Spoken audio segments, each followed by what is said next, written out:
What is a privacy policy? Why is it important?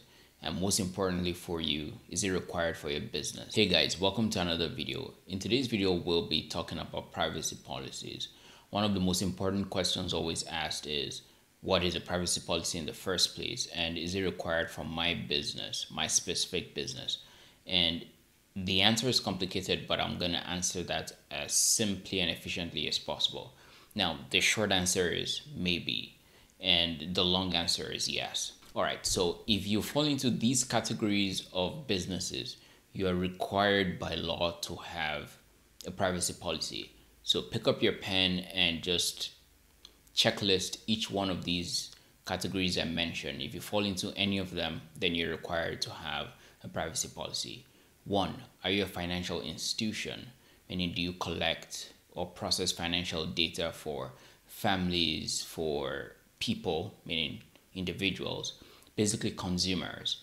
Do you process any information for consumers? If you do, then you're required by law to have a privacy policy. Are you a healthcare institution? If you're a healthcare institution, you're required to have a privacy policy. Three, do you deal in any way with children? Meaning, can children sign onto your website?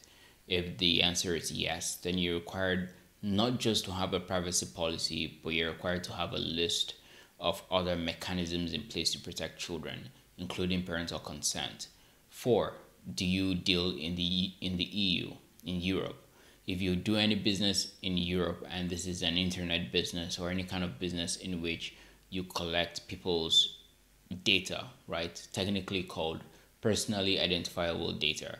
If you do collect people's data, personal data, then you're required by the GDPR, which is the European law, to have a privacy policy, and a lot of other stuff you have to do as well. Now, if you do not fall into any one of these categories, if you deal in cybersecurity and you trade cybersecurity information, you may be required to have one and also have other mechanisms in place according to the CISA. Now, if you don't fall into any of those categories I just mentioned, then the answer is you're not required. Except there's one big exception, and it will lead me into the yes, which is we advise you as attorneys to still have privacy policies even if you're not required. And the last category is this. Now, if you are a website that does any business in California, you're required not by federal law, but by Californian law, so the CCPA, which is their Consumer Protection Act. You're required by that law to have a privacy policy. And the reason why this turns them maybe into a yes is because if you do any kind of important internet business, then chances are you have a lot of customers from California. I run an e-commerce store and we have a lot of customers from California. So you are required, if you collect data of Californian residents, if you process data of Californian residents, you're required to have a privacy policy that has a bunch of other stuff, even though they're not as much as the GDPR. So this turns the maybe into a yes. Now, is it important? It is. But privacy policies are not like now, so that is who's required to have it. Let's go back to the what's a privacy policy. Privacy policies are not like traditional contracts. This means that they're not even like the terms of use, right? So that's actually a contract. A privacy policy is simply to tell the end user, this is the data I collect, and this is what I use your data for. This is what I use your information for. That's all it does. This is how I store it. This is how I use it. This is how I give it. This is how I share it with a third party when I have to or for business reasons. And that's what a privacy policy is for, and that's what it does. Now, more important than the substance of your privacy policy, meaning more important than its length or its breadth, is its accuracy. That means you should endeavor to make sure that whatever you put in there is what you actually do in your business. And that's why privacy policy templates and copying the privacy policy from another website is not good, because chances are you don't do everything that's there, right? You don't do the exact same things as that internet site does. Now, here's the thing. Even if you don't do everything that internet site does, you will be held responsible for your privacy policy. So the FTC, even if the FTC doesn't officially require you, except, oh yeah, one category I missed in the beginning. Okay, no, I did mention that, children, right? So the FTC makes regulations after COPPA, right, to enforce COPPA, which is the Children Protection Law.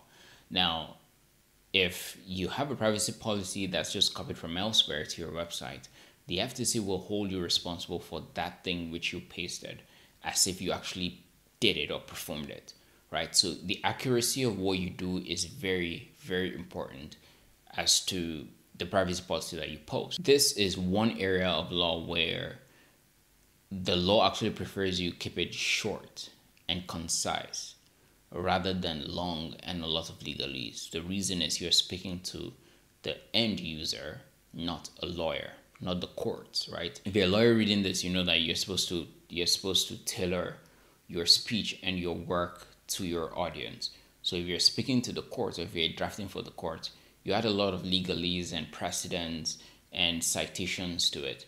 But if you're speaking to a regular person, you just clear, concise, everyday English. And that's what's supposed to be in a privacy policy. It's supposed to be clear, concise, and short. In fact, the FTC prefers that it's short because the longer it becomes, most people are just not going to read it. And the more complicated the language is, people are just not going to read it. So it's short and concise. So here is the summary. If you run any kind of internet business, yes, have a privacy policy. So that's the, is it required? It's advised by lawyers, corporate counsels to have one. Now, even as an entrepreneur on my end, knowing what I know about this, then as an entrepreneur, it's wise for you to have one as well. But even wiser than that, I'd say instead of copying and pasting that from another website, I'd rather you created yours from scratch. And how do you do that? I'm going to make a whole video going from start to finish on how I draft privacy policies, and I'll show you how to do it yourselves. There's a set number of questions we'll ask, and you just type in the answers to them, and it's boom, boom, boom, clear cut, precise, straight to the point, and you'll be able to do it yourself and paste it on your website. That's better because it's more enforceable. When it's enforced against you, you can back up what you wrote there because you know exactly what is written, and you're not just taking someone else's liability and putting it on yourself. So that is it required. What is it? Just telling the user what you do with their data, right? What data you collect and what you do with it. That's it. And is it important? Yes. In today's world, it is, because the law flows like a river. And where this river is going is to the point where even if it's not federally required now in the US, it will be required down the road. Now, even in the EU, the answer is simply yes, right? If you're watching this from any European country, the answer is yes. The GDPR requires that you have a privacy policy. And by the way, even if you're not in the EU, but you handle data from European nations, from European citizens, you're required to have one. This is very important, especially for e-commerce websites. See, with the advent of drop shipping, you have a bunch of e-commerce websites that simply ship worldwide, right? Because the cost of shipping worldwide is not much at that point, right? With drop shipping. And so many of them copy and paste privacy policies. But the GDPR has a lot of requirements that come with its privacy policies. So yes, if you take data, use data, or process data from European citizens, you're required to have a privacy policy. And that's for another video, because in that video, I'll describe the things the GDPR requires. I'm not a European lawyer. I am an American lawyer licensed in Massachusetts. So my focus is mostly on American clients. But even American clients, many of them want to ship abroad, right? Ship to the to European countries, expand your trade. So I know a lot about the GDPR, and I'll make a separate video about that. But this one is just for the American law. Thank you guys for watching. The next video will go deeper into the privacy policies, structuring and drafting one. So subscribe for that one if you want to see it. All right, guys. See you guys in the next one. Bye.